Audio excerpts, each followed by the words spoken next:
వేల మైళ్ళ ప్రయాణం కూడా ఒక అడుగుతోనే మొదలవుతుంది. కోట్ల రూపాయల సంపద కూడా ఒక్క రూపాయితోనే మొదలవుతుంది. అలాగే మన గెలుపు కూడా ఒక మంచి ఆలోచన, ఆచరణతోనే శ్రీకారం చుట్టుకుంటుంది.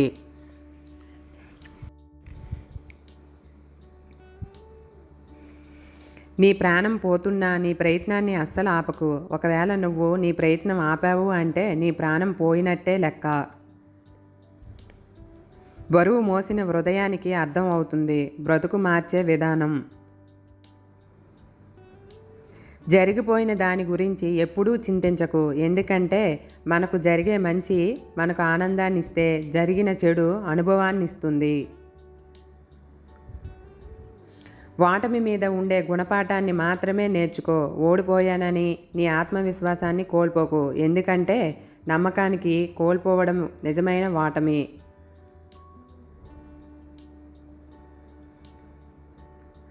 ఒక మనిషి తన ఆధీనంలో కాకుండా ఎదుటి మనిషి ఆధీనంలో బ్రతికడమే నిజమైన బానిసత్వం. ఉన్నత లక్ష్యాలను సాధించే క్రమంలో తాత్కాలిక ఆనందాలను త్యాగం చేయవలసిందే. ఎన్నోసార్లు ఓడిపోయాను, ప్రస్తుతం ఓటమిలోనే ఉన్నాను. అవకాశం వచ్చిన ప్రతిసారి ప్రయత్నిస్తున్నా. మరో 100 సార్లు ఓడిపోవడానికైనా సిద్ధమే ఆ ఒక్క గెలుపు పొందడానికి. విజేతలకు ఉన్న అసలైన సవాలు తిరిగి తమ విజయాన్ని నిలబెట్టుకోవడమే. ఇప్పుడు నీ బలాన్ని మరియు సామర్థ్యాన్ని మాత్రమే నమ్ము. అంతకు మించి నిన్ను నీ నీడను కూడా నమ్మకు. ఎవడు చుట్టం ఎవడు పక్కం, ఎవడికి వాడే స్వార్థం, ఆప్యాయత ఆత్మీయత అంతా బూటకం. అవసరానికి ఓ మాట, అది నెరవేరడంతో టాట. ధనం ఉంటే లేదు గుణం, గుణం ఉంటే లేదు ధనం. పోయిన దానికోసం, పోగొట్టుకున్న దానికోసం వెతకకు. ఎందుకంటే పోయిందంటే దానికి నువ్వు అవసరం లేదని, పోగొట్టుకున్నావు అంటే నీకు అది అవసరం లేదు. అది వస్తువైనా, మనిషి అయినా, బంధువైనా, ఇంకేదైనా సరే.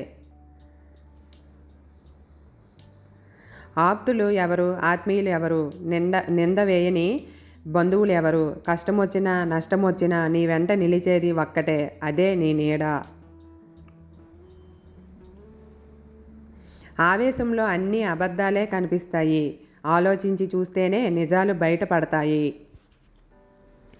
నా అదృష్టానికి నేనే కర్తను, నా ఆత్మనావకి నేనే సరంగును. మన శక్తి కన్నా సహనం ఎక్కువ ఫలితాలను ఇస్తుంది. సహనంగా ఓపికగా ఉండడం అనేది ఎంత కష్టంగా ఉంటుందో దానివల్ల వచ్చే ప్రతిఫలం అంత మధురంగా ఉంటుంది.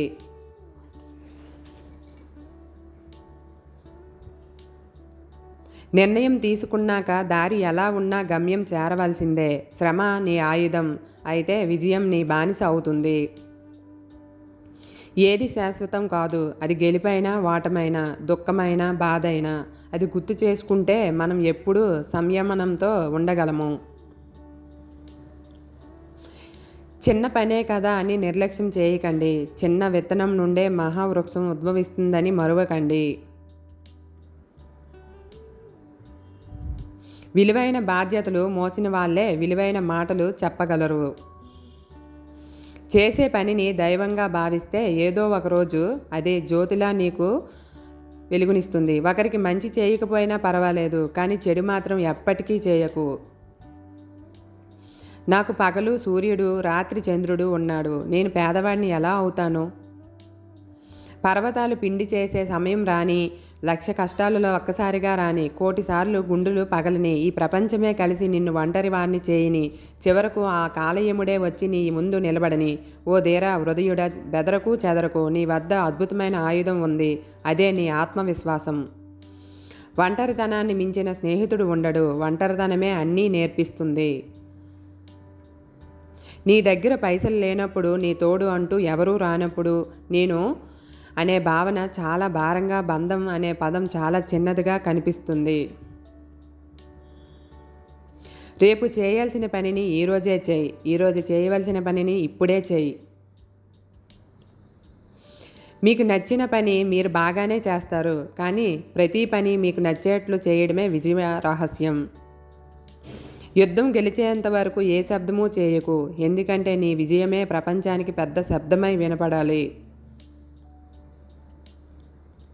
వెళ్ళే దారిలో కాలికి ముళ్ళు గుచ్చుకుందని ఆగిపోకు. కంటిలో గుచ్చుకోలేదు కదా, ముందుకు సాగిపో. ఓ భగవంతుడా, నేను చేసే తప్పులు నాకు గుర్తు చేయి. మళ్ళీ ఆ తప్పులు చేయకుండా ఉండడానికి ప్రయత్నం చేస్తా. చదివినప్పుడు వచ్చిన గెలుపు కన్నా గాయం తగిలిన తర్వాత చదివితే వచ్చే గెలిపే గంభీరంగా ఉంటుంది. మనం ఏదైనా ఒక పనిని చేస్తే అది మనకంటే బాగా ఇంకెవరూ చేయడానికి వీలు ఉండకూడదు. తప్పు చేశాను అని బాధపడుతూ సమయాన్ని వృధా చేయకు. ఆ తప్పుని సరిదిద్దుకునే మార్గం ఆలోచించు. ఎందుకు ఎల్లప్పుడూ నీ చుట్టూ ఎవరూ లేరని కుంగిపోతావు? వెంటనే ఊపిరాడడం లేదా? ప్రాణం పోయినట్టుగా ఉంటుందా? అప్పుడే మర్చిపోయావా? తల్లి గర్భంలో కూడా 9 నెలలు ఒంటరిగానే ఉండేవాడివి. అయినా ఈ సృష్టిలో నువ్వే కాదు, జగతికి పగలు వెలుగునిచ్చే సూర్యుడు ఒంటరివాడే, రాత్రి వెన్నెల కురిపించే చంద్రుడు కూడా ఒంటరివాడే.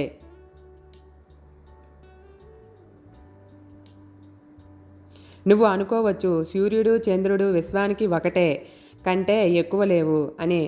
అందుకే ఎవరితోడు కోరుకోలేడు అని. మనుషులు లాగా కొన్ని లక్షల కోట్లు ఉన్న నక్షత్రాలు కూడా ఏ రెండూ కలిసి ఉండవు. నువ్వు తెలుసుకోవాల్సింది, ఎవరి కోసము ఊరికే రారు. వచ్చేంత తీరుకున్నోళ్ళు కూడా లేరు. ఇక్కడ నీ కన్నీళ్లకు దోసిళ్ళు పట్టడానికి వేరే చేతులు రావు. నువ్వే తుడుచుకోవాలి. వీలైనంత వరకు నీ కష్టాన్ని కన్నీళ్లకు తెలియనీయకు. ఒంటరితనంలో కూడా ఆనందాన్ని వెతుక్కో. మనసుకి నచ్చిన పని చేసుకో. నీ కోసం ఎప్పుడో చాలా పుస్తకాలు రాసి వెళ్ళిపోయారు ఎందరో మహానుభావులు.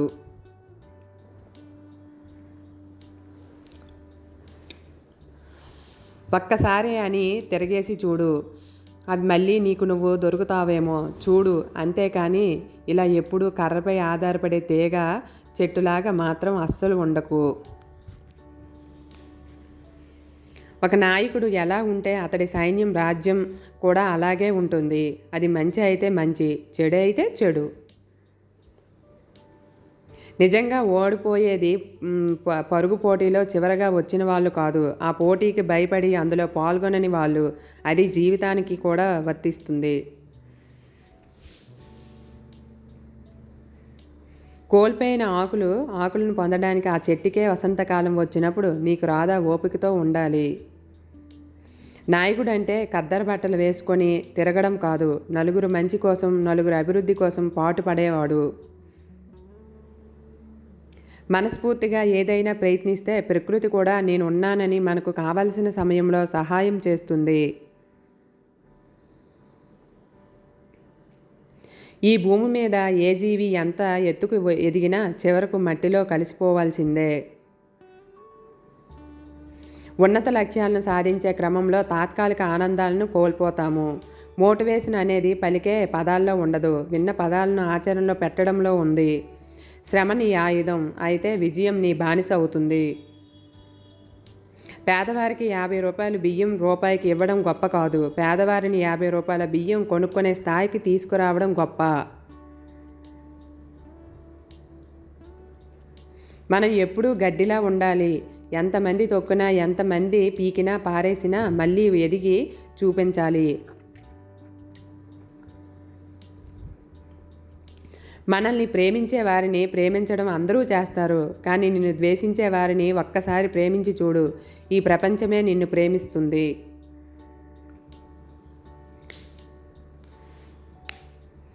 ప్రతి ఒక్కరి జీవితం ఒక పుస్తకం. అందులో రాసుకున్న ఒక పేజీ మాత్రమే కష్టాలు, బాధలు. జీవితం మారాలి అంటే పేజీ కూడా మారాల్సిందే. మన జీవితంలో ఎన్ని పేజీలు మారితే మన పుస్తకం అంత గొప్పది అవుతుందని మరచిపోకు. పేదవాడిగా పుట్టడం నీ తప్పు కాదు, కానీ పేదవాడిగా చనిపోతే అది ఖచ్చితంగా నీ తప్పే. గెలుపు 10 మందితో మాట్లాడిస్తుంది, వాటమిని నీతో మాట్లాడిస్తుంది. 10 మంది మాటలు నీకు ఎప్పుడూ తోడు ఉండవు. నువ్వు వాటమిలో మాట్లాడుకునే మాటే నీతో ఉంటుంది. భయపడి అన్నీ మూసేసి ఇంట్లోనే కూర్చుంటే గెలుపు కొట్టే తలుపు చప్పుడు ఎలా వినిపిస్తుంది? గొప్ప గొప్ప విజయాలన్నీ హేళనతోనే మొదలవుతాయని మర్చిపోకు. వయసు ఉన్నప్పుడు పని చేయడానికి కష్టపడడానికి సిగ్గుపడితే వయసు మీద పడ్డాక బ్రతకడానికి సిగ్గుపడాల్సి వస్తుంది. పిసానికి పాలు పోసి అన్యాయానికి పదవులు ఇచ్చే కాలంలో బ్రతుకుతున్నాము. న్యాయం ఎక్కడ ఉంది ఈ సమాజంలో?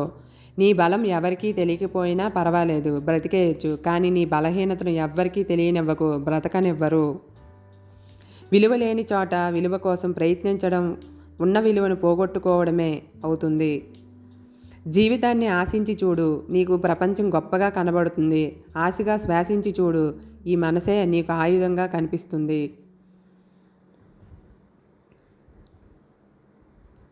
మనం రికార్డ్ చేసిన వాయిస్లో కూడా వేవ్ ఉంటుంది. ఆ వేవ్ కూడా పడినా పైకి లేస్తుంది.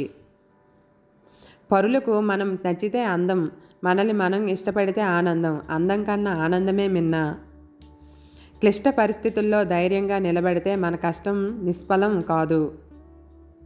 ఉపవాసం చేస్తేనే దేవుడు సంతరిస్తాడనుకుంటే ఒక్క పూట తిండి లేక అలమటిస్తున్న ప్రతి ఒక్కరూ ఎప్పుడో ధనవంతులు అవ్వాలి.